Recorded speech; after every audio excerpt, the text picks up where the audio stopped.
ಶರಣಾರ್ಥಿ ಬಂಧುಗಳೇ, ಇದು ಬನ್ನಿಕೊಪ್ಪ ಗ್ರಾಮ. ಈ ಪವಿತ್ರ ನೆಲದಲ್ಲಿ ಅನೇಕ ಶರಣರು, ಸಾಧುಗಳು, ಸತ್ಪುರುಷರು ನಡೆದಾಡಿದ ತಾಣವಿದು. ನಾವು ನಿಮಗೆ ಹೇಳಬಯಸುವ ವಿಷಯವೇನೆಂದರೆ, ಒಬ್ಬ ಪವಾಡ ಪುರುಷ 1697ರಲ್ಲಿ ಜನಿಸಿ ತನ್ನ 12ನೇ ವಯಸ್ಸಿನಲ್ಲಿಯೇ ಕಪ್ಪತ್ತಗಿರಿಯಲ್ಲಿ ಹಲವಾರು ವರ್ಷಗಳ ಕಾಲ ತಪವನ್ನು ಗೈದು ಅಲ್ಲಿಂದ ಸಂಚರಿಸುತ್ತಾ ಬನ್ನಿಕೊಪ್ಪಕ್ಕೆ ಬರುತ್ತಾರೆ. ಅವರೇ ಶ್ರೀ ಚನ್ನಬಸವೇಶ್ವರ ಶಿವಯೋಗಿಗಳು. ಈ ನೆಲದಲ್ಲಿ ಅನೇಕ ಲೀಲೆಗಳನ್ನು ಗೈದು ಈ ನೆಲವನ್ನು ಪಾವನವ ಮಾಡಿದ ದೇವಮಾನವ. ಬೆಳದಡಿ, ಹೊಂಬಳ, ಬನ್ನಿಕೊಪ್ಪ, ಹಿರಸಿಂಧಗಿಯನ್ನು ಸುಕ್ಷೇತ್ರವನ್ನು ಮಾಡಿದ ಶಿವಯೋಗಿಗಳು. ಇವರು 1778ರಲ್ಲಿ ಲಿಂಗೈಕ್ಯರಾಗುತ್ತಾರೆ. ಇವರ ಗದ್ದುಗೆಯಿಂದ ಹಲವಾರು ಪವಾಡ ಸದೃಶ ಲೀಲೆಗಳು ನಡೆಯುತ್ತಾ ಬರುತ್ತಿವೆ. ಅಲ್ಲಿಂದ ಇಲ್ಲಿವರೆಗೂ 4 ಜನ ಪೀಠಾಧಿಪತಿಗಳನ್ನು ಹೊಂದಿದ್ದು, ಮೊದಲನೆಯದಾಗಿ ಶ್ರೀ ಚನ್ನಬಸವೇಶ್ವರ ಶಿವಯೋಗಿಗಳು, 2ನೇ ಪೀಠಾಧಿಪತಿಗಳು ಶ್ರೀಮಣಿಪುರ ಮಲನಾರ್ಯ ಶಿವಯೋಗಿಗಳು, 3ನೇ ಪೀಠಾಧಿಪತಿಗಳಾಗಿ ಶ್ರೀಮನ್ನಿರಂಜನ ಪ್ರಣಮ ಸ್ವರೂಪ ತೋಟಪ್ಪಯ್ಯ ಮಹಾಸ್ವಾಮಿಗಳು. ಇವರ ಸ್ಮರಣಾರ್ಥವಾಗಿ ಈಗಿನ ಪೀಠಾಧಿಪತಿಗಳಾದ ಶ್ರೀಮನ್ನಿರಂಜನ ಪ್ರಣಮ ಸ್ವರೂಪ ಚಿದಾನಂದ ಮಹಾಸ್ವಾಮಿಗಳು ಇವರ ಅಪ್ಪಣೆಯ ಮೇರೆಗೆ ಜಾತ್ರೆ, ರಥೋತ್ಸವ ನಡೆಯುತ್ತಾ ಬರುತ್ತಿದೆ. ಬನ್ನಿ ಈ ದೃಶ್ಯವನ್ನು ಕಣ್ತುಂಬ ನೋಡೋಣ.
ಕಡೆ ಕಡೆ ಕಡೆ ಕಡೆ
ಚನ್ನ ಬಸವನು ಇರುವ ಕ್ಷೇತ್ರ, ಶ್ರೀ ಚನ್ನ ಬಸವನು ಇರುವ ಕ್ಷೇತ್ರ. ನೋಡಬೇಕು ನೋಡಬೇಕು ನೋಡಬೇಕು ಸೆಮಿಪುರದ ಶ್ರೀ ಚನ್ನ ಬಸವನ ಕ್ಷೇತ್ರ.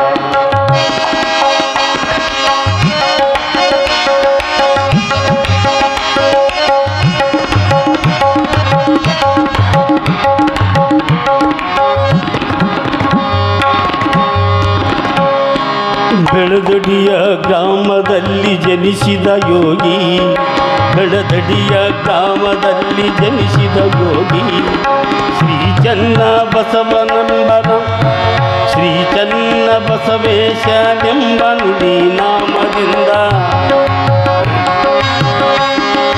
ಸೆಮಿಪುರದ ಭಕ್ತರಿಗೆ ಒಲಿದ ತಂದೆ, ಸೆಮಿಪುರದ ಭಕ್ತರಿಗೆ ಒಲಿದ ತಂದೆ. ಸೆಮಿಪುರದ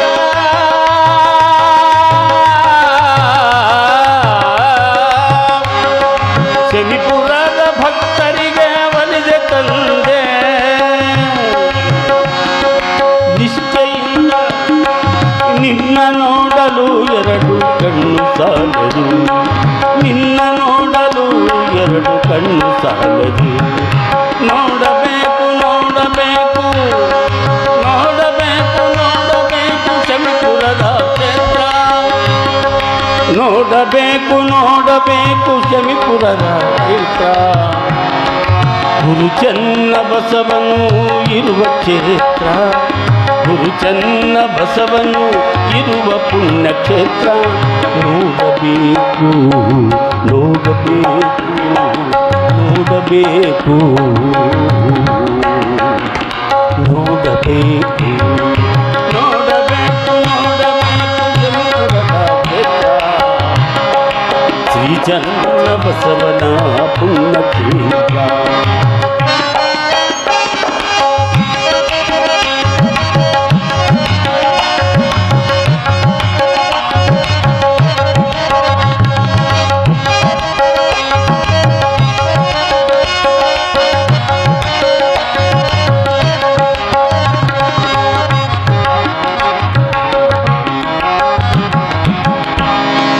ಕಪ್ಪತ್ತ ಗುಡ್ಡದಲ್ಲಿ ಗವಿಯೊಳಗೆ ಹೋದೆ, ಕಪ್ಪತ್ತ ಗುಡ್ಡದಲ್ಲಿ ಗವಿಯೊಳಗೆ ಹೋದೆ. 12 ವರ್ಷವು ತಪವಗೈದವನೇ, 12 ವರ್ಷ ತಪಗೈದವನು. ನಿನ್ನ ಕಾಯಲು ನಿತ್ಯ ಮೃಗರಾಜ ನಿಂತಿಯ, ಮೃಗರಾಜ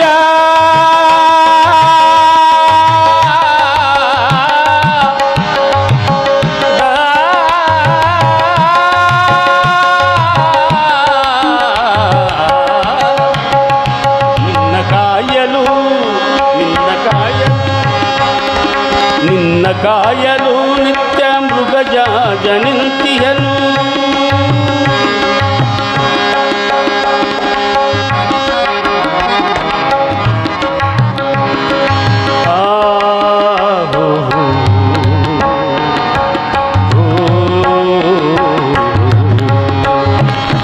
ನಿನ್ನ ಕಾಯಲು ನಿತ್ಯ ಮೃಗರಾಜ.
ಆದಷ್ಟು ಬೇಗನೆ ಈ ಒಂದು ರಥಬೀದಿಗೆ ಬಂದು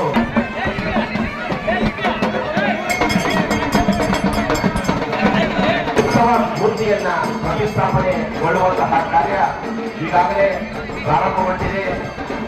ಈ ರಥವನ್ನ 5 ಬಾರಿಯ ಪ್ರದಕ್ಷಿಣೆ ಹಾಕಿ ಆ ಉತ್ಸವವಾಗಿದೆ.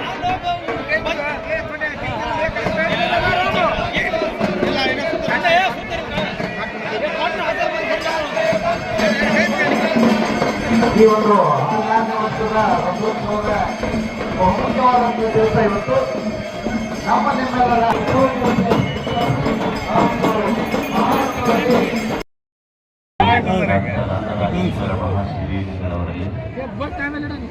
ಹಾಗೂ ಈ ಯಾತ್ರಾ ಮಹೋತ್ಸವದಲ್ಲಿ ಪಾಲ್ಗೊಂಡ ನಾಡಿನ ಎಲ್ಲ ಪರಮ ಪೂಜ್ಯರಲ್ಲಿ, ಸದ್ಭಕ್ತರಲ್ಲಿ, ತಮ್ಮೆಲ್ಲರಲ್ಲಿ ಶರಣಾರ್ಥಿಗಳು. ಈ ದೇಶದ ಪರಂಪರೆಯಲ್ಲಿ ನಾವು ಜಾತ್ರೆ, ಉತ್ಸವ ಇದನ್ನೆಲ್ಲ ನೋಡುತ್ತೇವೆ. ಇಷ್ಟೆಲ್ಲ ಜಾತ್ರಾ ಮಹೋತ್ಸವಗಳಾಗಲಿ, ಉತ್ಸವಗಳಾಗಲಿ, ಇದನ್ನ ಮಾಡುವ ತಾತ್ವಿಕತೆ ಏನು, ಯಾತಕ್ಕೋಸ್ಕರ ಇವುಗಳ ಆಚರಣೆ ಮಾಡಬೇಕು? ಇದು ಒಂದು ದೇವರಿಗಾಗಿ ಇದೊಂದು ಕೃತಜ್ಞತೆ. ದೇವರು ನಮಗೊಂದು ಸುಂದರವಾದ ಜೀವನವನ್ನು ಕೊಟ್ಟು ಈ ಜಗತ್ತಿಗೆ ಕಳಿಸಿದ. ಅವನ ನೆನಪಷ್ಟೇ ನಮಗೆ. ದೇವರು ಎಷ್ಟು ದೊಡ್ಡವನು, ಇಡೀ ನಿಸರ್ಗ ದೇವರು. ನಮ್ಮ ಮನೆ ಮುಂದೆ ಒಂದು ತೆಂಗಿನ ಗಿಡ ಹಾಕಿರ್ತೀವಿ, ಮತ್ತು ಅದ್ರ ಮಕ್ಕಳನ್ನ ಒಂದು ಸಣ್ಣ ಬಳ್ಳಿ ಒಳಗೊಂದು ಸಣ್ಣ ಬಳ್ಳಿ ಒಂದು ಏನಿರ್ಬೇಕಷ್ಟೇ, ಅದರ ಒಂದು ಹೂವು ಬೆಳೆದಿರ್ತೈತಿ. ದೇವರು ಎಷ್ಟು ಕರುಣಾಮಯಿ ಅಂದ್ರೆ, ಏನು ಬಹಳ 50 ಫೂಟ್ ಬೆಳೆದ ತೆಂಗಿನ ಗಿಡಕ್ಕಷ್ಟೇ ಬೆಳಕು ಕೊಡಬೇಕು, ಅದರೊಳಗೆ ಸಿಹಿ ನೀರು ತುಂಬ.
ಪರಮ ಪೂಜ್ಯರು ಈ ಒಂದು ವೇದಿಕೆಯಿಂದ ನಮ್ಮ ಜೊತೆ ಕೂತಿದ್ದಾರೆ. ಪರಮ ಪೂಜ್ಯರು ಕೂಡ ಮತ್ತೊಮ್ಮೆ ನಾನು ಶರಣಾರ್ಥಿಗಳನ್ನು ಸಮರ್ಪಣೆ ಮಾಡ್ತಾ ಇದ್ದೀನಿ. ಅದೇ ರೀತಿಯಾಗಿ ಪೂಜ್ಯರಾಗಿರುವಂತಹ ಅಳವಂಡಿ ಪೂಜ್ಯರು, ನಮ್ಮ ಆತ್ಮೀಯರುಗಳೆಲ್ಲ ಮೈಸೂರಿನಲ್ಲಿ ನಾವು ಕಲಿತಂತಹ ಪೂಜ್ಯರು, ಪರಮ ಪೂಜ್ಯರಿಗೆ ನಿಶ್ಚಯಿಸಿ ಪರಮ ಪೂಜ್ಯರು.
ಬರ್ರಿ ಕಡೆ ನೋಡ್ರಿ.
ಅನ್ನ ಸಹ ಊಟ ಮಾಡಿಲ್ಲ. ಬನ್ನಿ ಸ್ವಲ್ಪ ಹಾಲಾದ್ರೂ ಕುಡಿರಿ.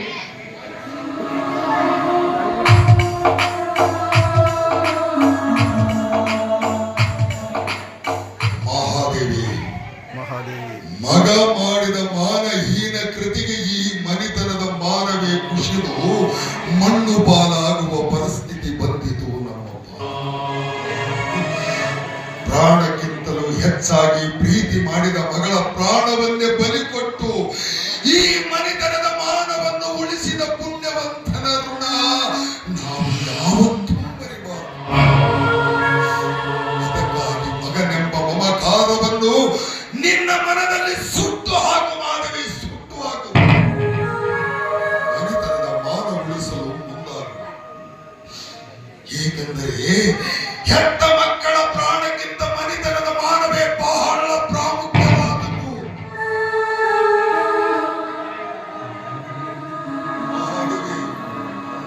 ನ್ಯಾಯದ ನಡುಗಂಬದ ಮನೆಯಲ್ಲಿ ನಿಂತು ನ್ಯಾಯವಂತನಾಗಿ ಒಂದು ನಿರ್ಧಾರ ತೆಗೆದುಕೊಂಡಿದ್ದೇನೆ ನನ್ನ ಮನದಲ್ಲಿ. ಅದಾವ ನಿರ್ಧಾರ ಮೂಡಿದೆ ನಿಮ್ಮ ಮನದಲ್ಲಿ? ನಾನು ಕೇಳುವ ಮಾತಿಗೆ ನೀನು ಮರು ಉತ್ತರ ಅಷ್ಟೇ ಕೊಡು, ಹೆಚ್ಚಿಗೆ ಮಾತನಾಡಬಾರದು. ಆಯ್ತು, ಅದೇನು ಕೇಳ್ತೀನೋ ಕೇಳಿ. ನಾನು ನಿನಗೆ ಏನಾಗಬೇಕು? ನನ್ನ ಗಂಡ ನನಗೆ ತಾಳಿ ಕಟ್ಟಿದ ನನ್ನ ಪಾಲಿನ ದೇವರು. ಹೌದಲ್ಲವೇ? ಹೌದು. ಒಂದು ವೇಳೆ ಗಂಡನ ಆಜ್ಞೆಯನ್ನೇ ನೀನು ತಿರಸ್ಕರಿಸಿದರೆ? ಅಂಥವಳು ಸತಿಯಲ್ಲ, ಪತಿಗೆ ದ್ರೋಹ ಮಾಡಿದ ಸತಿ ದ್ರೋಹಿ ಅವಳು. ಸರಿ, ಹಾಗಾದರೆ ಈಗ ನಾನೊಂದು ಮಾತು ಕೇಳುತ್ತೇನೆ. ನನ್ನ ಮಾತು ನಡೆಸಿಕೊಡ್ತೀನಿ ಅಂತ ನನಗ ಮಾತು ಕೊಡು. ಮಾತಿನ ಮರ್ಮವನ್ನು ತಿಳಿದೆ ಮಾತು ಕೊಟ್ಟು ವಚನ ಹೀನನಾಗುವುದಕ್ಕಿಂತ ಮಾತಿನ ಅಂತರಂಗವನ್ನು ಅರಿಯುವುದು ಒಳ್ಳೆಯದು. ಅದಕ್ಕಾಗಿ ನಿಮ್ಮ ಅಂತರಂಗದ ಮಾತುಗಳನ್ನ ಬಹಿರಂಗಪಡಿಸಿ. ಯಾಕೆ? ಸತಿಯಾದವಳು ಪತಿಯ ಆಜ್ಞೆಯನ್ನೇ ಪಾಲಿಸುವುದು ಸತಿಯ ಧರ್ಮವೆಂದು ಈಗ ತಾನೇ ನಿನ್ನ ನಾಲಿಗೆಯಿಂದ ನೀನೇ ನುಡಿಸಿರು. ಅಂದಾಗ ನನ್ನ ಮಾತಿನ ಅಂತರಂಗವನ್ನೇ ತಿಳಿದುಕೊಳ್ಳುವ ಅವಶ್ಯಕತೆ ನಿನಗಿಲ್ಲ. ನನ್ನ ಮಾತು ನಡೆಸಿಕೊಡ್ತೀಯೋ ಇಲ್ಲವೋ ಅಷ್ಟೇ ಹೇಳು. ನೋಡಿ, ನನ್ನ ಹೆತ್ತ ತಂದೆ ತಾಯಿ ಮೇಲೆ ಆಣೆ ಮಾಡಿ ಹೇಳ್ತೀನಿ, ನಿಮ್ಮ ಯಾವ ಮಾತಿದ್ರು ನಾನು ನಡೆಸ್ಕೊಡ್ತೀನಿ.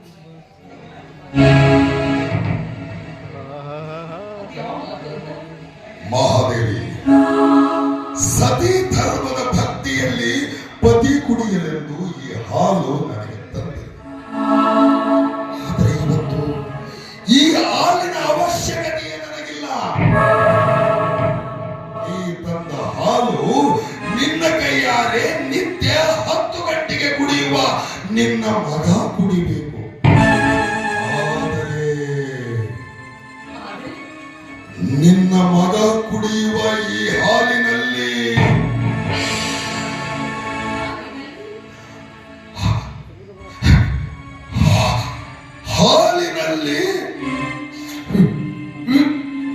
ವಿಷಾದಿ ಕುಡಿಸಿಕೊಂಡು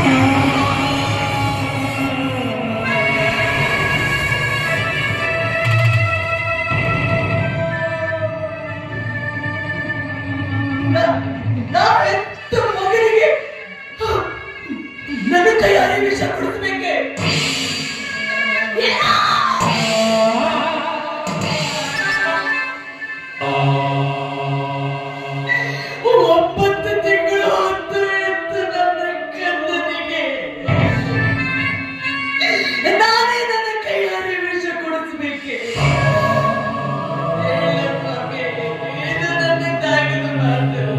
ಹೌದು ಮಾನವಿ, ಹೌದು.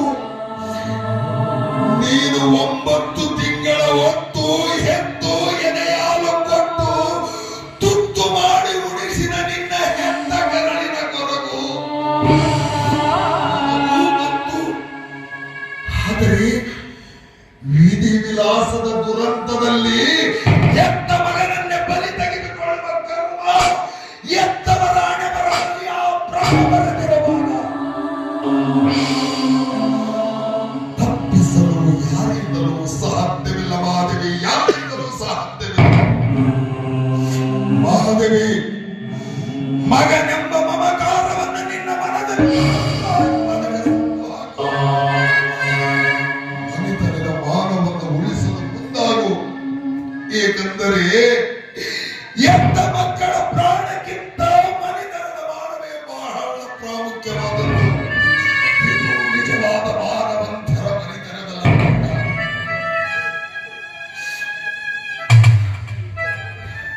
ಈ ಜಗತ್ತಿನಲ್ಲಿ ಯಾವ ತಾಯಿ ಆದರೂ ತಾ ಹೆತ್ತ ಮಗನಿಗೆ ತನ್ನ ಕೈಯಾರೆ ವಿಷ ಹಾಕಿದ್ದು ಉಂಟೇನ್ರಿ? ಯಾಕಿಲ್ಲ ಮದುವೆ, ಯಾಕಿಲ್ಲ? ದೈವ ಪರೀಕ್ಷಿಸಲು ನಿಂತಾಗ ಭಕ್ತ ಸಿರಿಯಾಳನ ಹತ್ತಿಗೆ ಅವರ ಸತಿಯಾದ ಛತ್ರಪತಿ ತನ್ನ ಮಗನನ್ನೇ ತಾನೇ ಬಲಿ ಕೊಟ್ಟಿರುವೆ.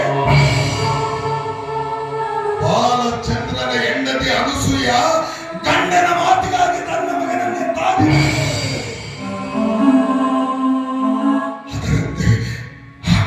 ಅದರಂತೆ ನಮ್ಮ ಮನೆತನದ ಮಾನವನ್ನು ಕಳೆಯಲು ಮುಂದಾದ ನೀ ಅತ್ತ ಮಗನ ಪ್ರಾಣ ನೀ ಬಲಿ.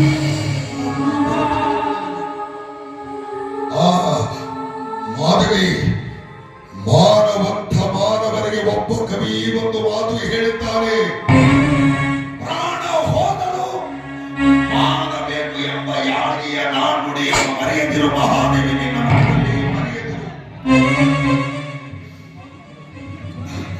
ಮಾಧವಿ, ಹೆಚ್ಚಿಗೆ ಮಾತನಾಡುವ ಅಭ್ಯಾಸ ನನಗಿಲ್ಲ. ಈಗ ಒಂದು ಮಾತು, ಯಾವುದು? ನಿನಗೆ ನಿನಗೆ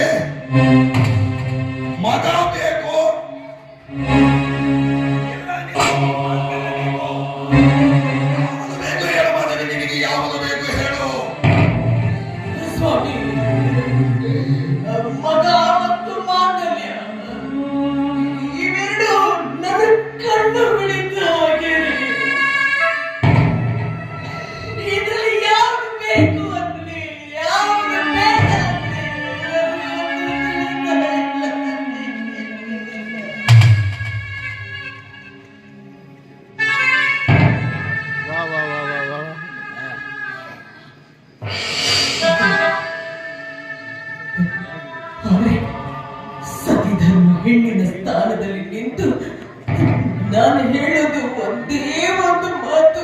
ಯಾವುದು ಮಾಧವಿ, ಯಾವುದು? ಮಗ ಹೋದರೂ ಮಾತಲ್ಲೇ ಬೇಕು, ಮಗ ಹೋದರೂ ಮಾತಲ್ಲೇ ಬೇಕು, ಮಗ ಹೋದರೂ ಮಾತಲ್ಲೇ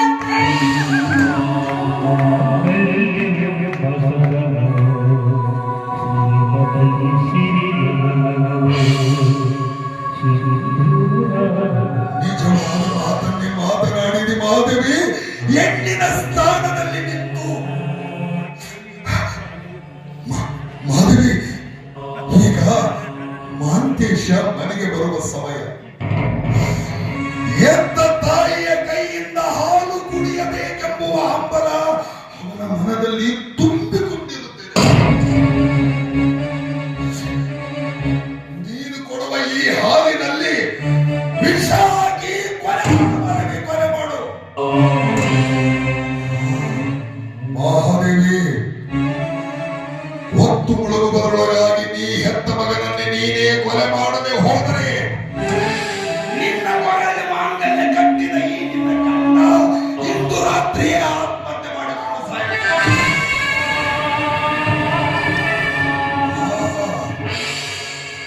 ಒಂದು ವೇಳೆ ನಮ್ಮಿಬ್ಬರನ್ನು ಉಳಿಸಿ ನೀನು ಸತ್ತರೆ ನಿನಗೆ ನನ್ನ ಒಳ್ಳೆಯಾಗಿದೆ.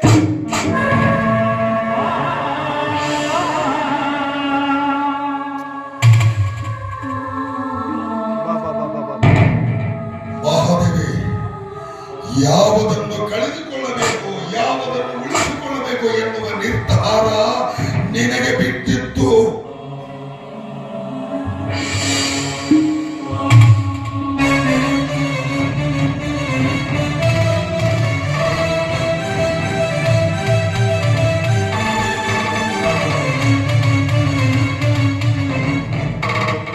ಮಹಾದೇವಿ, ನಾನು ಮರಳಿ ಮನೆಗೆ ಬರುವಷ್ಟರಲ್ಲಿ ಮಗ ಮನೆಯಲ್ಲಿ ಇರಬಾರದು, ಮಗನ ಹೆಣ ಇರಬೇಕು. ಇಲ್ಲದಿದ್ದರೆ ನಿನ್ನ ಕೊರಳಲ್ಲಿರುವ ಮಾಂಗಲ್ಯ ಅದು ನಿನ್ನದಲ್ಲ.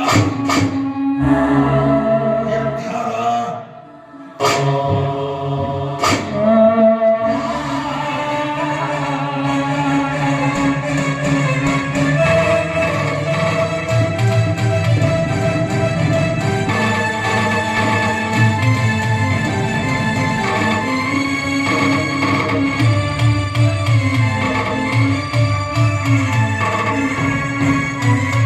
ನೆಚ್ಚಿನ ಬ್ರಹ್ಮ, ನಿನ್ನ ಗುಣಗಾನ ಮಾಡೋದಕ್ಕೆ ಮೆಚ್ಚಲೇಬೇಕು. ಅದಕ್ಕೆ ಬಲ್ಲವರು ಹೇಳಿದ್ದಾರೆ, ಬ್ರಹ್ಮನ ಬರಹ ಬಲ್ಲವರು ಯಾರು?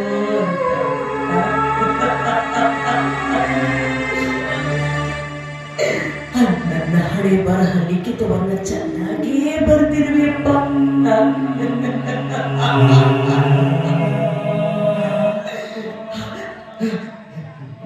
ಮಗನೆಂಬ ಹಸಿ ಮಾಂಸದ ಮುದ್ದೆಯನ್ನ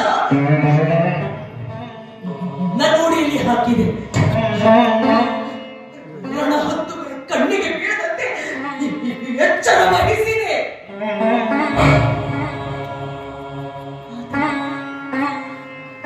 ಆದ್ರೆ ಇಂದು ನನ್ನನ್ನೇ ಹಸಿ ಮಾಂಸ ತಿನ್ನುವ ಹುಲಿಯನ್ನಾಗಿ ನಿಲ್ಲಿಸಿದೆ.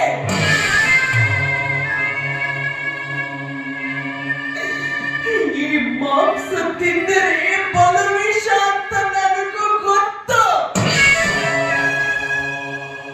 ಆದ್ರೆ ತಿನ್ನದೆ ಹೋದ್ರೆ ಘೋರವಾದ ಕಪ್ಪಟ್ಟನ್ನು ವಿಧಿಸಿದೆ.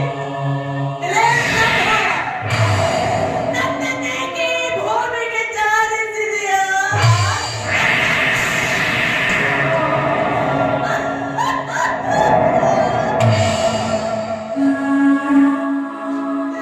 ಈ ಪಾಪನಕ್ಕಿಂತ ಕಟ್ಟಿಕೊಳ್ಳಲೆಂದೇ ನನ್ನ ಭೂಮಿಗೆ ಜಾರಿಸಿದೆಯಾ? ಚನ್ನ ಬಸವೇಶ,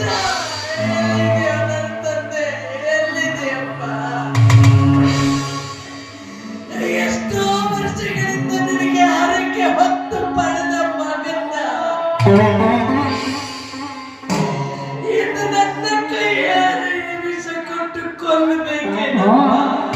ನನಗೆ ನ್ಯಾಯವೇನಪ್ಪ? ಕೊಟ್ಟಿ ಹಾಕೋ, ಕಸುಗೊಂಡಿ ಹಾಕೋ.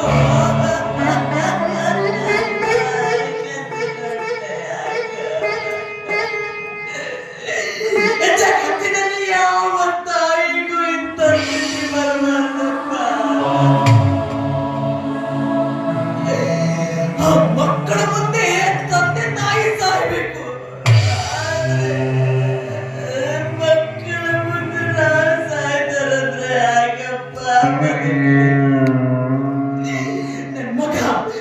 ನನ್ ಮಗ ನನ್ನ ಜೀವ, ನನ್ನ ಪ್ರಾಣ, ನನ್ನ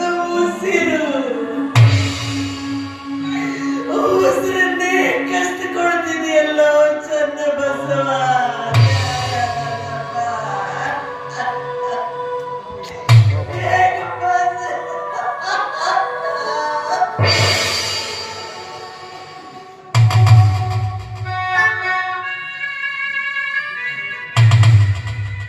ಹೌದು, ಎಲೆ ಮರವೇ ಕಲ್ಲಾಗು, ಕಟ್ಟಿಕೊಂಡವನು ಉಳಿಯಬೇಕು. ಮಗ ಅಳಿಯಬೇಕು, ಕಟ್ಟಿಕೊಂಡವನು ಉಳಿಯಬೇಕು, ಮಗ ಅಳಿಯಲೇಬೇಕು.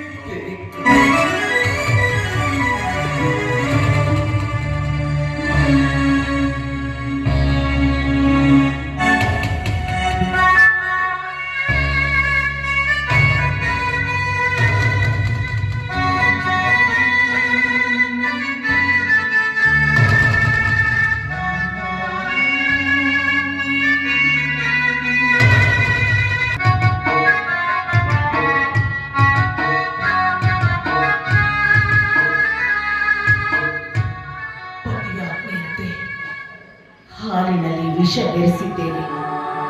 ಇದು ಪತಿಯಾಜ್ಞೆ. ಆದ್ರೆ ಚನ್ನಬಸವೇಶ,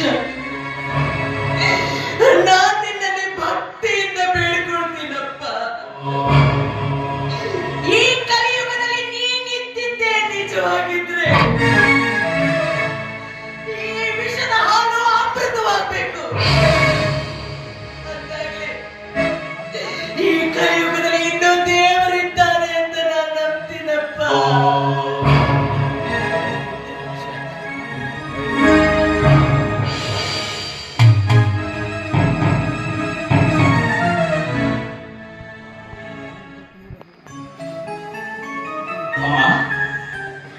ಮಗ ಮನೆಗೆ ಬರುವಷ್ಟರಲ್ಲಿ 12ನೇ ಕ್ಲಾಸ್ ಕಾಯ್ತಾ ನಿಂತಿದ್ಯಲ್ಲಮ್ಮ. ಏನಮ್ಮ ನನ್ನ ಪುಣ್ಯ, ನಿನ್ನಂತ ತಾಯಿಯನ್ನು ಪಡೆದ ನಾನೇ ಪುಣ್ಯವಂತ. ಬಹುಶಃ ಜಗತ್ತಿನಲ್ಲಿ ನಿನ್ನಂತ ತಾಯಿ ಯಾರಿಗೂ ಸಿಗಲಿಲ್ಲ. ಹೌದು ಕಲ್ಲ, ಅತಿಯಾಗಿ ಪ್ರೀತಿ ಮಾಡುವ ಮಮತೆ ತೋರಿಸೋ ತಾಯಿಯನ್ನೆಲ್ಲ ನೀವು ಕಂಡಿರಬಹುದು. ಆದ್ರೆ ಮಗನ ಮೇಲೆ ಮಮಕಾರ ಹೆಚ್ಚಾಗಿ ಇಂಥ ಹಾಲು ಕುಡಿಸೋ ತಾಯಿಯನ್ನ ನೀವು ನೋಡೋದಕ್ಕೆ ಸಾಧ್ಯನೇ ಇಲ್ಲ. ನೀನ್ ನನ್ನ ಹೊಟ್ಟೆಯಲ್ಲಿ ಹುಟ್ಟಿದ್ದು ನಿನ್ ಪುಣ್ಯನ ಅಥವಾ ನಿನ್ನನ್ನು ಹೆತ್ತಿದ್ದು ನನ್ನ ಪುಣ್ಯನ ಗೊತ್ತಾಗ್ತಿಲ್ಲ.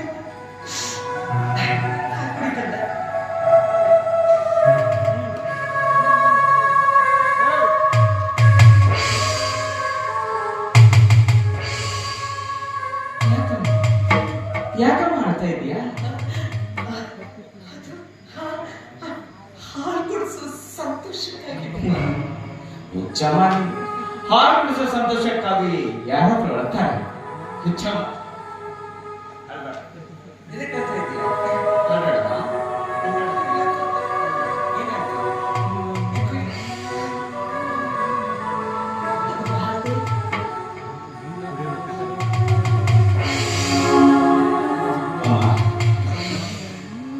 ನಾನು ಈ ಹಾಲು ಹಿಡಿತೀನಿ, ಆದ್ರೆ ನಿನ್ನ ಹತ್ರ ಒಂದು ಮುಖ್ಯವಾದ ವಿಷಯ ಮಾತಾಡೋದಿದೆ ಅಮ್ಮ.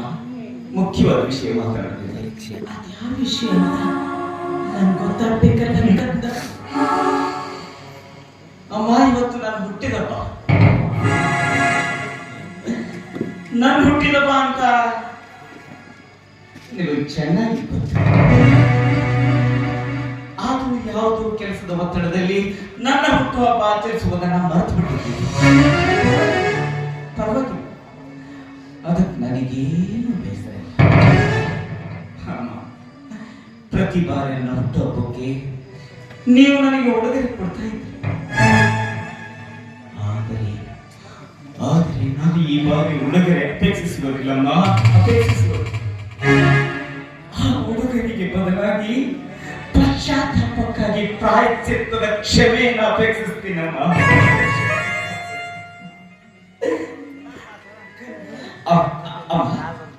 ಅದಕ್ಕೆ ನನ್ನೊಳಗಂತ ಕೆಲವು ವಿಷಯಗಳನ್ನ ನಿನ್ನ ಮುಂದೆ ಹೇಳಿಕೊಂಡು ನನ್ನ ಮನಸ್ಸನ್ನು ಹಗಲು ಮಾಡ್ಕೋಬೇಕಂತ ಮಾಡಿದ್ದೀನಮ್ಮ.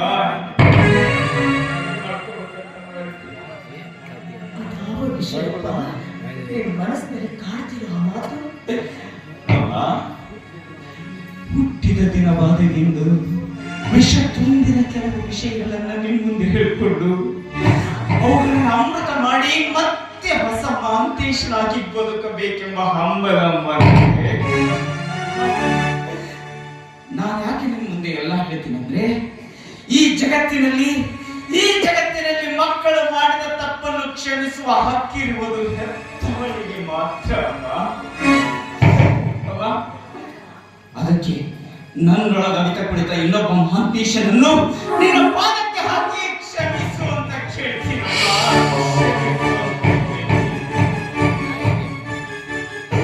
ಅಮ್ಮ, ಹೇಳಮ್ಮ, ಯಾಕೆ ಮೌನವಾಗಿ ನಿಂತುಬಿಟ್ಟು ಹೇಳಮ್ಮ.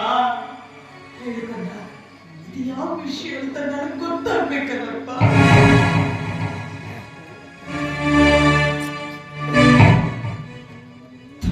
ಮಾಡಿಬಿಟ್ಟಿದ್ದೀನಮ್ಮ, ತಪ್ಪು ಮಾಡಿಬಿಟ್ಟಿದ್ದೀನಿ. ನಿಮ್ಮಂತ ಶ್ರೇಷ್ಠ ತಂದೆ ತಾಯಿಗಳ ಹೊಟ್ಟೆಯಲ್ಲಿ ಹುಟ್ಟಿ ಅಂತ ಹೀನ ಕೃತ್ಯ ಮಾಡಬಾರ್ದಾಗಿತ್ತಮ್ಮ. ಅಮ್ಮ, ನಮ್ಮನ್ನೇ ನಂಬಿದ ಒಂದು ಬಡ ಹೆಣ್ಣಿನ ಮಾನಭಂಗ ಮಾಡಿಬಿಟ್ಟಿದ್ದೇನಮ್ಮ.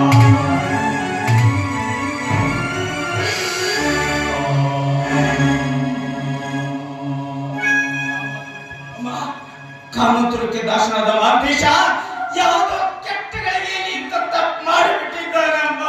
ಇಂಥ ತಪ್ಪು ಮಾಡಿ ಈ ಮಾಂತೇಶನಲ್ಲಿ ಕ್ಷಮಿಸ್ತೀಯ ತಾಯಿ? ಈ ಮಾಂತೇಶನ ಕ್ಷಮಿಸ್ತೀಯ? ಅಮ್ಮ, ಆ ಸಾವಿಗೆ ನಾನೇ ಕಾರಣ. ಆದ್ರೂ ಆ ಸಾವಿಗೆ ನಾನೇ ಕಾರಣ ಅಂತ ಯಾರಿಗೂ ಗೊತ್ತಿಲ್ಲ.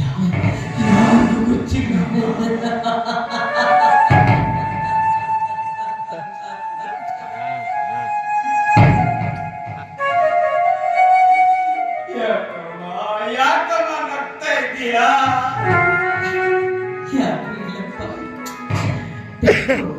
ಕಣ್ಣು ಮುಚ್ಕೊಂಡು ಹಾಲು ಕುಡಿದ್ರೆ ಜಗತ್ತೇ ನೋಡಿರಲ್ಲ ಅಂತ ತಿಳಿದ್ರೆ ಅಂದ್ರೆ ನಾ ಮಾಡಿದ ತಪ್ಪು ನಿಮ್ಗೆ ಮುಂಚೆ ಗೊತ್ತಿರ್ತೀನಮ್ಮ.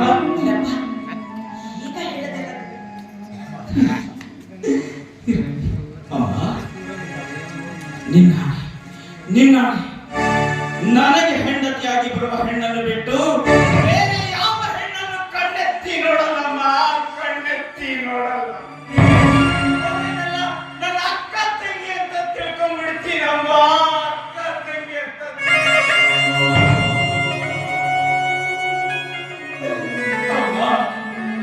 ತಪ್ಪನ್ನು ತಿಳ್ಕೊಂಡ ಈ ಮಾಂತೇಶನನ್ನು ಕ್ಷಮಿಸ್ತೀಯ ತಾಯಿ? ಕ್ಷಮಿಸ್ಬಿಡು ತಾಯಿ. ನೀವು ಒಂದು ಸಲ ಕ್ಷಮಿಸ್ಬಿಟ್ರೆ ನೀವು ಹಿಡಿದಿರೋ ಹಾಲು ವಿಷವಾದ ಸಂತೋಷದಿಂದ ಕುಡಿದು ಬಿಡ್ತೀನಮ್ಮ.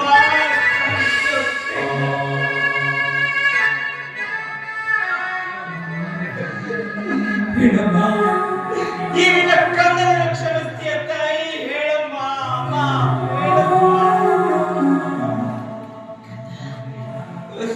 ನೋಡಪ್ಪ, ನಾನಿನ್ನ ಕ್ಷಮಿಸೋದಾಗ್ಲಿ ನಿನಗೆ ಆಶೀರ್ವಾದ ಮಾಡೋದಾಗ್ಲಿ ಏನು ಅಂತ ಮಾಡಲಿ. ದೈವವೇ ದೂರ ಆದ್ರೆ ದೇವರು ಸಹ ಮತ್ತೆ ನಮ್ಮನ್ನು ಕಾಪಾಡ್ತಾರೆ. ನಾನಿನ್ನ ಪಾಲಿಗೆ ದೇವರಾಗಿ ನಿಂತರು ನಿಮ್ಮನ್ನು ಕಾಪಾಡುವ ಶಕ್ತಿ ನನ್ನಲ್ಲಿ ಗಂಡ ಮಕ್ಕಳಿಗಿಂತ ತಾಯಿ ದೊಡ್ಡವರು. ಮಕ್ಕಳಿಗೆ ಹಾಕ್ಬಿಡಿ, ಆಮೇಲೆ ನಿನಗೆ ಆಶೀರ್ವಾದ ಮಾಡಿ. ನಾಯಿ ಹಾಕಿದ್ರೆ ಖಂಡಿತ ನಾನು ಕ್ಷಮಿಸ್ತೀನಿ ತಾಯಿ. ನೀ ಕ್ಷಮಿಸ್ತೀನಿ ಅಂದ್ರೆ ನಾಯಿ ಹಾಕ್ಬಿಡ್ತೀನಿ, ನಿನ್ನ ಆಸೆ ಈಡೇರಿಸ್ತೀನಮ್ಮ. ಪ್ಲೀಸ್ ನನಗೆ ಕ್ಷಮಿಸ್ತೀಯಮ್ಮ, ಕ್ಷಮಿಸ್ತೀಯಮ್ಮ.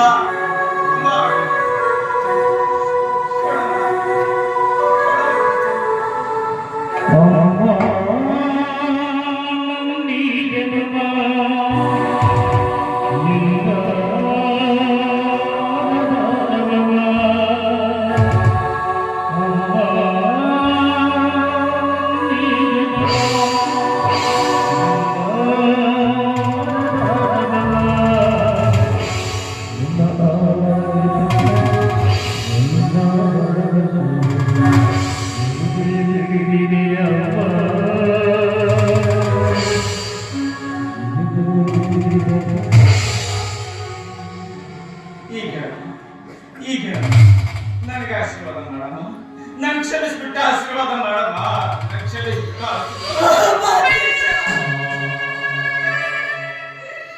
ನಾನಿನಗೇನಂತ ಆಶೀರ್ವಾದ ಮಾಡ್ಲು?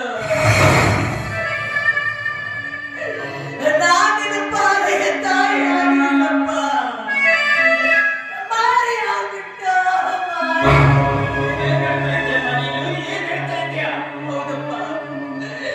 ನೀನು ಮಾಡಿದ ನೀಚ ಕೃತಿ ನಮಗೆ ಮೊದಲೇ ಗೊತ್ತಾಗಿ ಹೋಗಿಲ್ಲ. ಅದಕ್ಕಾಗಿ ನಿನ್ನ ಹೆತ್ತಪ್ಪ ಆಜ್ಞೆ ಇತ್ತು ಹೋಗಿದ್ದರು.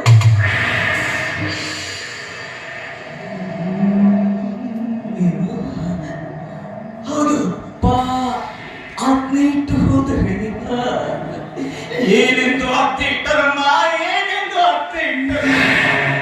ನೀನು ಬದುಕಬಾರದು ಅಂತ.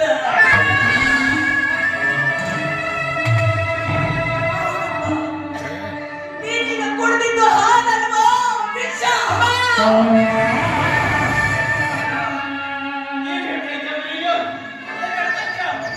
ಈ ಹೆತ್ತವಳ ಹಾಗೆ ನೀನು ವಿಷವಾಯ್ತಲ್ಲಮ್ಮ.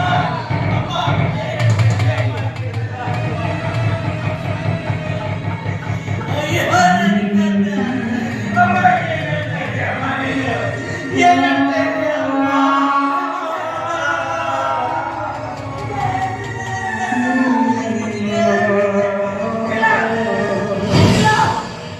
ಇಲ್ಲ, ನೀ ಸುಳ್ಳು ಹೇಳ್ತಾ ಇದೀಯ, ನೀ ಸುಳ್ಳು ಹೇಳ್ತಾ ಇದೀಯ. ಈ ಜಗತ್ತಿನಲ್ಲಿ ಯಾವ ತಾಯಿಯು ಎತ್ತ ಕರುಳಿಗೆ ವಿಷ ನೀಡುವುದಿಲ್ಲ.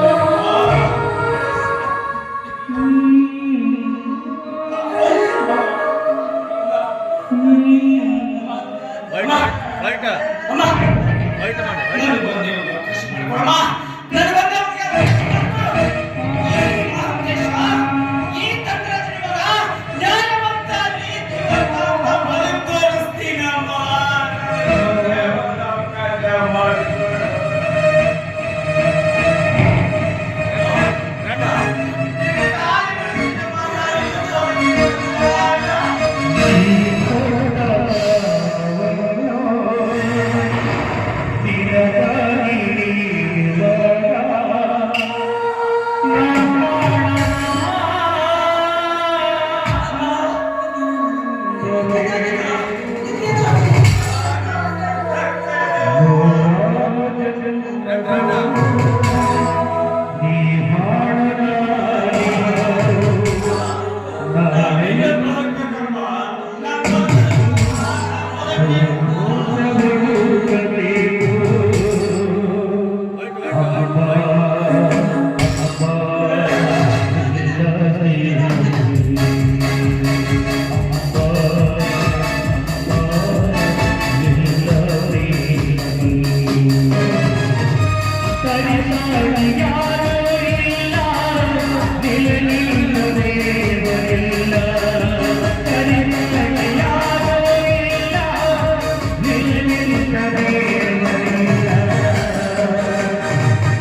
ಈ ಜಗತ್ತಿನಲ್ಲಿ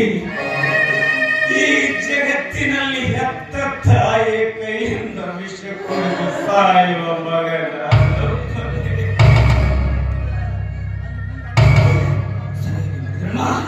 ಸರಿಯಾಗಿ ಮಾಡಿದ್ರಿ. ನಿಮ್ಮಂತ ಶ್ರೇಷ್ಠ ತಂದೆ ತಾಯಿಗಳ ಹೊಟ್ಟೆಯಲ್ಲಿ ಎಂತ ವಿಷ ಚಂದು ಹುಟ್ಟಿದ್ರೆ ನೀವೇ ನಮ್ಮ ಮಾಡ್ತೀರಾ?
ನೀ ಕುಡಿಸಿದ ಅಮೃತ ರಕ್ತದ ರೂಪದಲ್ಲಿ ಹೇಗೆ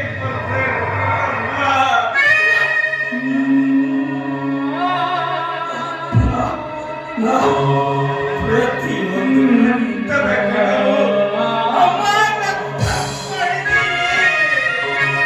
ಕ್ಷಮಿಸುವಂತ ಕೇಳ್ತಾ ಇದ್ರೆ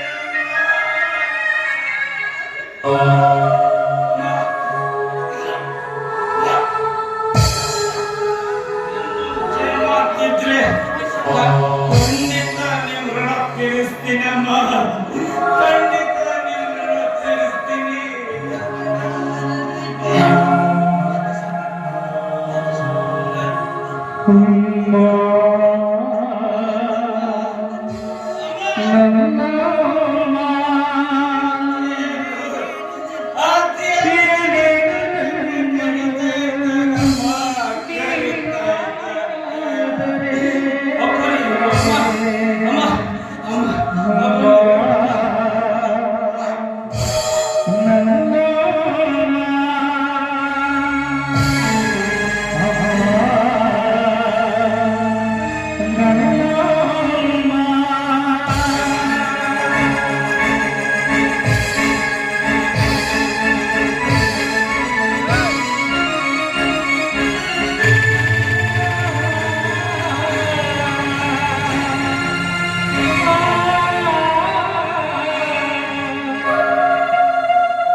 ಮಾಧವಿ, ನೀನೇಕೆ ಮೌನ ತಾಳೆ ನಿಂತಿರುವಿ? ಮಾಧವಿ, ನೀನೇಕೆ ಮೌನ ತಾಳೆ ನಿಂತಿರುವಿ? ಮಾಧವಿ, ಇಂದು ಮಗ ಮರಣ ಹೊಂದಿಲ್ಲ ಮಾಧವಿ. ನಮ್ಮ ಮನೆಯ ನಂದಾದೀಪವೇ ಹಾರಿ ಹೋಗಿದೆ ಮಾಧವಿ. ಅವನ ಮರಣಕ್ಕೆ ನಮ್ಮ ಮನೆತನದ ಮಾನವೇ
ಸ್ವಾಮಿ, ಯಾಕೋ ಏನೋ ಒಂದು ಕಡೆಯದಾಗಿ ನಿಮ್ಮ ಪಾದಗಳ ಮೇಲೆ ಬಿದ್ದು ನಿಮ್ಮಿಂದ ಆಶೀರ್ವಾದ ತೆಗೆದುಕೊಳ್ಬೇಕು ಅನಿಸ್ತಿದೆ ನನ್ನ ಮನಸ್ಸು.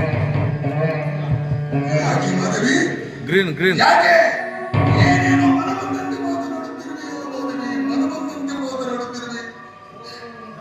ನನ್ನೊಂದಿಗೆ ಬದುಕು ಮುಂದುವರೆಸುವ ಆಸೆ ನಿನಗಿರುವೆ. ಹಾಗಿದ್ದರೆ ನೀನು ನನಗೊಂದು ಆಜ್ಞೆ ಮಾಡು. ನಿನ್ನ ಕಣ್ಣೆದುರಿನಲ್ಲಿಯೇ ನಾನು ವಿಷ ಸೇವಿಸಿ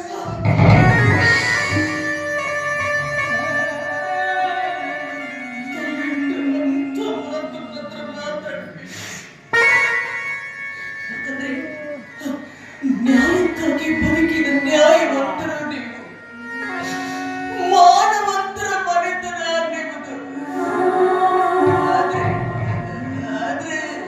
ಆದ್ರೆ ದೈವ ದುರಂತದಲ್ಲಿ ಇಂಥ ಸನ್ನಿವೇಶ ಬರಬಾರ್ದಾಗಿತ್ತು. ನಾ ಹೆತ್ತ ಮಗನಿಗೆ ನನ್ನ ಕೈಯಾರೆ ವಿಷ ಕುಡಿಸ್ಬೇಕಾದ್ರೆ ಈ ಹೆತ್ತ ಕಣ್ಣಿಗೆ ಸಂಕಟವಾಗಿದೆ.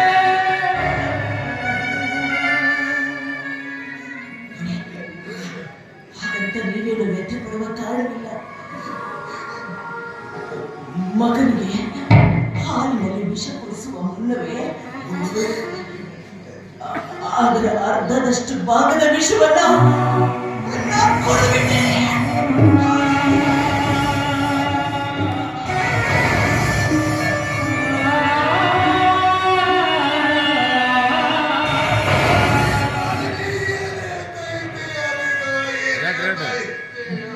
ಸಮಾಧಾನ ಮಾಡಿಕೊಳ್ಳಿ. ಇನ್ನು 7 ಜನ್ಮದಲ್ಲೂ ನೀವೇ ನನ್ನ ಪತಿಯಾಗಲಿ ಅಂತ ಆ ಚಂಡ ಬಸವೇಶ್ವರನಿಗೆ ಮನಸಾ ಇಚ್ಛೆಯಿಂದ ಬೇಡ್ಕೊಳ್ತೀನಿ. ಬದುಕು ಚಟಕ ಬಟ್ಟಿ ವಿಧಿ ಅದರ ಸಾಹಿಬ ಯಾತ್ರಿಕ ಪಯಣಿಗ ಕರೆದಂತ ಒಯ್ಯೋ ಮಂಕುತಿಮ್ಮ ಕರೆದಂತ ಒಯ್ಯೋ ಮಂಕುತಿಮ್ಮ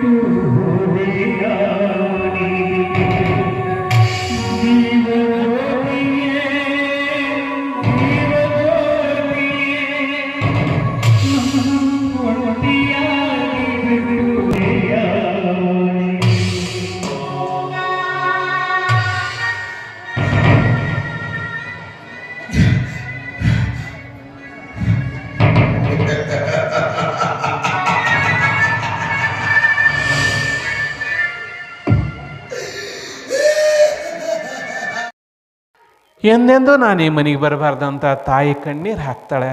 ಒಂದು ಮಾತು ಮಾತ್ರ ಸತ್ಯ, ಯಾವ ಅಣ್ಣತಮ್ಮರು ಒಡ ಹುಟ್ಟಿದ ಅಕ್ಕಂಗರ ಕಣ್ಣಾಗ ನೀರು ತರಿಸ್ತಾರೆ ಅವರ ಜೀವನ ಮಾತ್ರ ಎಂದೆಂದೂ ಉದ್ಧಾರ ಆಗೋದಿಲ್ಲ. ನಾನು ನಡೆದಂಥ ಒಂದು ಸತ್ಯ ಘಟನೆಯನ್ನು ನಿಮ್ಮ ಮುಂದೆ ಹೇಳಿ ನನ್ನ ಮಾತು ಮುಗಿಸ್ತೀನಿ. ಕೊಪ್ಪಳ ಜಾತ್ರೆ ಸಂದರ್ಭದಲ್ಲೂ ಕೂಡ ನಾನು ಹೇಳಿದ್ದೆ, ಎಲ್ಲಿ ಹೋದಲ್ಲೇ ನಾನು ಈ ಪ್ರಸಂಗವನ್ನು, ಇದು ನಡೆದಂಥ ಒಂದು ಘಟನೆ, ಅದು ಕಟ್ಟು ಕಥೆಯಲ್ಲ. ಜೋಳದ ರಾಶಿ ಮಾಡಿದ ಮೇಲೆ ಮೊದಲೇ ಬಂಡಿ ಜೋಳ ತಂದು ಹಗೆಗೆ ಹಾಕೋ ಮುಂದೆ ಒಡ ಹುಟ್ಟಿದ ಅಕ್ಕಂಗರ ಕಣ್ಣಿಂದ ಬಂಡಿ ಪೂಜೆ ಮಾಡಿಸ್ತಾರೆ. ಬಂಡಿ ಮಾಡಿದ ತಂಗಿ ಉಡಿ ಉಡ್ಬೇಕು, ಅಣ್ಣ ಉಡಿಯೊಳಗೆ ಜೋಳ ಹಾಕಬೇಕು. ಉಡಿ ತುಂಬಿದ ತಂಗಿ ನಕ್ಕ ಬಿಟ್ಲಂದ್ರೆ ಅಣ್ಣನ ಬದುಕು ವರ್ಷ ಉದ್ದಕ್ಕೂ ನಕ್ಕಂತ ಹೋಗಿಬಿಡ್ಬೇಕು. ಒಂದು ಸಾರಿ ತಂಗಿ ಏನಂದ್ಲು, ಅಣ್ಣ ಜೋಳ ಕೊಡು ಅಂದ್ಲು. ಕೊಟ್ಟಿನಲ್ವ ಅಂದ, ಇನ್ನಷ್ಟು ಕೊಡು ಅಣ್ಣ. ಸುಮ್ಮನಾಗಿಬಿಟ್ಟೆ. ಯಾಕೋ ನಮ್ಮ ಅಣ್ಣ ಸುಮ್ಮನಾದ ಅಂತ ಪಾಪ ಮುಖ ಸಣ್ಣದು ಮಾಡಿಕೊಂಡು ಅತ್ಕೋತ ತಾನು ಮನೆಗೆ ತಾನು ಹೊರಟು ಹೋಗಿಬಿಡ್ತು. ನಿಮಗೆ ಹೇಳ್ತೀನಿ, ಒಂದು 2 ತಿಂಗಳು ಕಳೆದಿರ್ಬೇಕು. ಮನೆಗೆ ಬಳಸೋದಕ್ಕೆ ಜೋಳ ಬೇಕಾಗಿ ಹಗೆ ತೆಗೆದ್ರೆ 80 ಚೀಲ ಜೋಳ ಹಿಡಿಯುವಂಥ ಹಗೆ ಅರ್ಧಕ್ಕರ್ಧ ಖಾಲಿಯಾಗಿ ಹೋಗಿತ್ತು. ಅರ್ಧ ಹಗೆ ಸರಿದು ಹೋಗಿತ್ತು. ಹಗೆದಾಗ ಜೋಳ ಇಲ್ಲ, ಹಗೆ ತೆಗೆದಿಲ್ಲ, ಜೋಳ ಬಳಸಿಲ್ಲ, ಹಗೆದಾಗ ಜೋಳ ಇಲ್ಲ, ಮತ್ತೆ ಎಲ್ಲಿ ಹೋಗ್ಯಾವ? ಭಾಳ ಶೆಣೆ ಇದ್ದ ಅವ್ರ ಅಣ್ಣ. ಮಕ್ಕಳು ಹೇಳ್ದ, ತಮ್ಮ ಮುಚ್ಚ್ರಿ ಹಗೆನ ಅಂದ. ಹಗೆ ಮುಚ್ಚಿಸಿ ಸೀದ ನೇಕಾರ ಮನೆಗೆ ಹೋಗಿ ಒಂದು ಎಳ್ಳು ಹೂವಿನ ಸೀರೆನಿ ಯಾಕೆ ಹಾಕಿ ತಂಗಿ ಊರಿಗೆ ಹೋಗಿ ತಂಗಿ ಕರ್ಕೊಂಡು ಬಂದು ಸೀರೆ ತಂದು ತೋರಿಸ್ತಾನೆ, ನೋಡವ ಇದು ಹೆಂಗೈತಿ ಅಂತ. ಅಣ್ಣ ಭಾಳ ಚಂದ ಐತೆಪ್ಪ, ಅತ್ತಿಗೆಮ್ಮ ತಂದೆಯ? ಇಲ್ವಾ, ನಿನಗೆ ತಂದೇನೆ. ನನಗೆ ಯಾಕಣ್ಣ, ಹಬ್ಬಲ್ಲ ಹುಣಿವಲ್ಲ.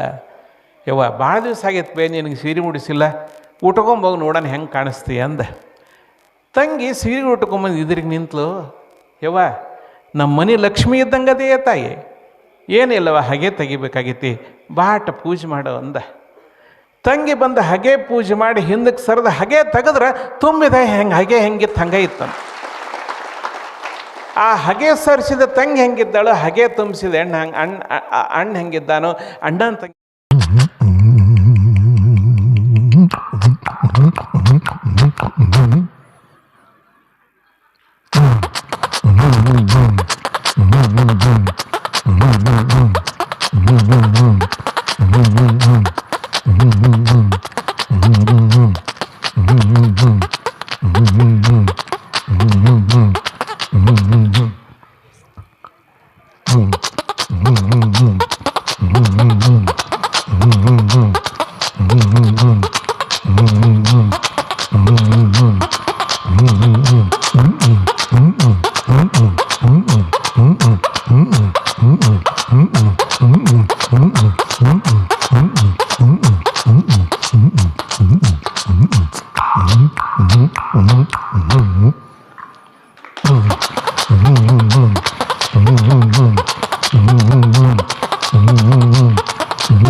ಓ ಚಪ್ಪಾಳಿ ಇಷ್ಟೇನಾ?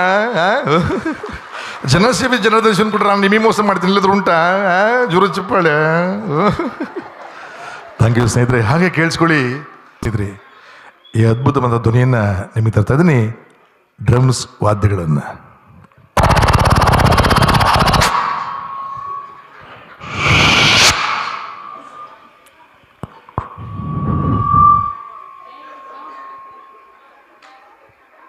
ಸೌಂಡ್ನರ್ಗೊಂದು ಜೋರ ಚಪ್ಪಾಳೆ ಕೊಡ್ರಿ. ತುಂಬ ಅದ್ಭುತವಾಗಿ ಸೌಂಡ್ ಇಟ್ಟಿದ್ದೀರಿ ಸರ್, ಥ್ಯಾಂಕ್ ಯು. ನಾನು ನಿಮಗೆ ಫೋನಲ್ಲಿ ಮಾತಾಡಿದ್ದೆ ಅಲ್ವಾ, ನಿಮ್ಮ ಹತ್ರನಲ್ವಾ? ನಿಮ್ಮ ಹೆಸರು ಏನು ಹೇಳಿದ್ರಿ? ಅಜಿತ್ ಅವರು ತುಂಬ ಚೆನ್ನಾಗಿ ಸೌಂಡ್ ಮೇಂಟೆನೆನ್ಸ್ ಮಾಡಿದ್ದಾರೆ. Thank you Ajit. ತಬಲಾ ಕೇಳಿಸ್ಕೊಂಡ್ರಿ, ವೆಸ್ಟರ್ನ್ ಬೀಟ್ಸನ್ನು ಹಾಗೆಲ್ಲ ನೋಡಿಸ್ಬೋದು ಸ್ನೇಹಿತರೆ ಬಾಯಿಂದಾನೆ.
ಒಂದ್ಸಲ ಬೇಕೋ ಏಕೋ.